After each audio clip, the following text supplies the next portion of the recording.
सभी को राम राम। मैं अंशु सिंह आप सभी का स्वागत करती हूँ गुरुकुल एजुकेशन के इस चैनल पे। आज के इस वीडियो में हम पढ़ने जा रहे हैं जय शंकर प्रसाद जी की कविता बीती विभावरी जागरी। ये चैप्टर एमए के 4th सेमेस्टर में हमें पढ़ना है। तो श्री गणेश करते हैं आज के इस वीडियो का। बीती विभावरी जागरी, अंबर पनघट में डूबो रही, तारा घट उषा नागरी, खग कुल सा बोल रहा, किसलय का अंचल डोल रहा, लो यह लतिका भी भर लाई, मधु मुकुल नवल रस गागरी।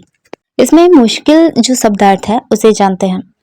विभावरी यानी कि रात होता है, किसलय नए पत्ते को कहते हैं, मुकुल कली को कहते हैं, नागरी यानी कि नगर में स्त्री जो रहती है उन्हें कहते हैं। तो व्याख्या यहाँ पर कवि यह कहता है कि हे सखी रात समाप्त हो गई है, तू अब तक सोई पड़ी है। कवि कहते हैं हे सखे उठ, जिस प्रकार सुबह होते ही स्त्रियां पनघट पर एकत्र होकर पानी भरती हैं, यहाँ पर कवि ने अपने समय काल की बातें की है।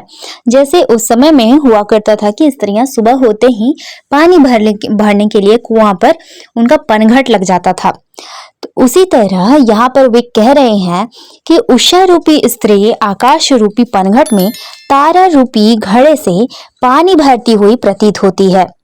यानी कि यहाँ पर कुल मिलाकर बात कहें तो रात्रि का वातावरण जो था वह समाप्त हो गया है। रात का वातावरण अंधेरा होता है, उसमें तारे होते हैं, चंद्रमा होती है। तो उस प्रकार की जो वातावरण होते हैं वह रात्रि बीत जाने पर, सुबह होने पर वो सारी चीजें हमें दिखाई नहीं देती हैं। यहाँ पर मैं समझाती हूँ कि जिस तरह से स्त्रियां पानी भरती हैं, वह घड़े को डुबोती हैं कुएं में और पानी भरती हैं, उसी तरह यहाँ पर उषा सूर्य की जो किरणें हैं वह आकाश रूपी पनघट, यहाँ पर आकाश का जो रूप बताया गया वह पनघट के रूप में है और तारा रूपी जो है वह तारों का समूह जो है वह घड़े के रूप में प्रतीत होता है। और औरतें जो है उषा को बताया गया स्त्री के रूप में।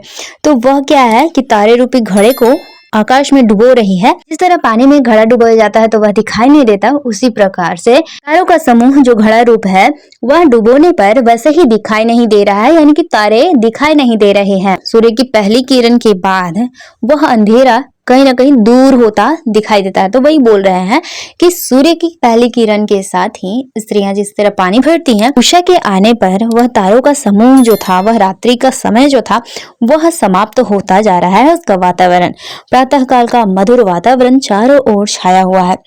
कवि आगे कहते हैं कि पक्षी जो है चहचहा रहे हैं, लताओं में नए नए पत्ते निकल रहे हैं। कवि आगे कहते हैं लो यह लतिका भी भर लाई, मधु मुकुल नवल रस गागरी। कवि यहाँ पर कहते हैं कि हे सखी देख, वह बेल की नई पुष्प रूपी गागर में शहद रूपी जल भर ले आई है। अतः हे सखी अब तू जाग जा। जिस प्रकार से पत्तों के बीच कोई फूल खिलता है, उसी प्रकार यहाँ पर बेल की नई पुष्प पत्तों के बीच में खिल रही है और मधुमक्खियां जो हैं वह शहद रसों से ही बनाती हैं। तो वही कहा जा रहा है कि नए बहुत सारे पत्तों के बीच नए पुष्प रूपी गागर में शहद भरकर लाई है। कवि ने यहाँ मनमोहक चित्रण किया है, यह प्रकृति का वातावरण दिखाया है, सुबह का वातावरण। तो यही कहते हैं कि हे सखी अब तू जाग जा, यह प्राकृतिक सौंदर्य जो है, यह चेतना जो है वह देखो। साथ ही में कवि कहते हैं कि जो भी तुम्हारा आलस्य है वह तुम्हें त्याग देना चाहिए, यानी कि तुम उसे छोड़ दो। प्रकृति का जो यहाँ पर कवि ने नारी रूप में मानवीकरण किया है, इनकी नारी के रूप में ही पूरे वातावरण, पूरा प्रकृति को यहाँ दिखाया गया है।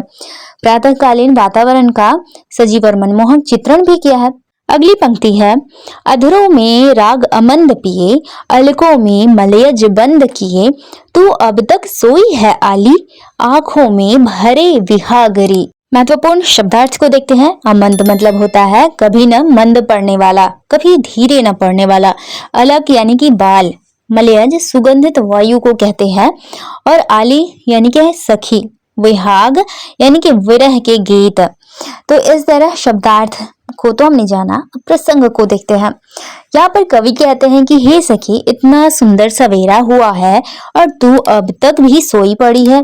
कवि कहते हैं कि कल रात में जो तूने होठों की लाली लगाई थी वह अभी तक निस्तेज नहीं हुआ, यानी कि अभी भी वह पुराना नहीं हुआ। वह श्रृंगार जो तुमने कल रात को किया था वह अभी भी बिखरे नहीं है, वह खराब नहीं हुए हैं।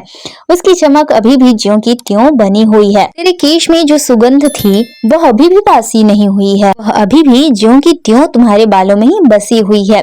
बालों का श्रृंगार भी बिगड़ा नहीं है। तेरी बंद आंखों में कहीं न कहीं वियोग छलक रहा है। यहाँ कवि कहना चाहते हैं कि नायिका यानी कि सखी ने जिस प्रकार से श्रृंगार कल रात को किया था, वह श्रृंगार बिल्कुल वैसा ही अभी भी दिखाई पड़ रहा है। नायिका अपने नायक से मिलने के लिए उत्सुक थी, पर वह घड़ी ही आई नहीं, क्योंकि नायक आया ही नहीं और नायिका वियोग के गीत ही गाती रही, और इसी कारण ही ना ही नायिका का श्रृंगार बिगड़ा है और नायिका ना ही सो पाई है, क्योंकि वह रात भर विरह के गीत ही गाती रह गई। इसलिए कवि उसे जगाने का प्रयास कर रहा है कि तो उस सवेरा को देख, वह आलस को त्याग दो। तो यहाँ पर कवि की जो प्रकृति और नायिका के माध्यम से कवि जागरण यानी कि सभी को जागृत करने का संकेत दे रहे हैं। लोगों को बीती बातों को छोड़कर आगे बढ़ना चाहिए, यही कवि का कहने का उद्देश्य है। यहाँ पर कविता का यही उद्देश्य है। यहाँ पर कवि ने शांत रस का प्रयोग किया है और अलंकार में अनुप्रास है, रूपक है। यह कविता केवल श्रृंगार का वर्णन ही नहीं करती, बल्कि यहाँ पर देशवासियों को आलस छोड़कर कर्मठ बनाने की ओर संकेत भी देती है।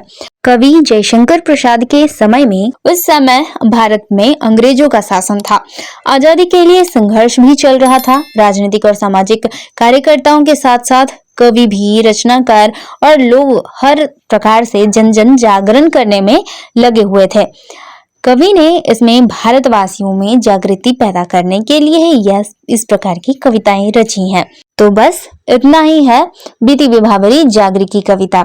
कविता भले ही छोटी हो पर संकेत बहुत ज्यादा देती है। यह कविता सकारात्मकता से प्रभावित है। इस प्रकार से बीती विभावरी जागरी की कविता को मैंने आपको पढ़ाया, आपको जरूर समझ में आया होगा। मैंने आपको बहुत समझाने का प्रयास किया, यहाँ पर आपको जरूर समझ में आया होगा।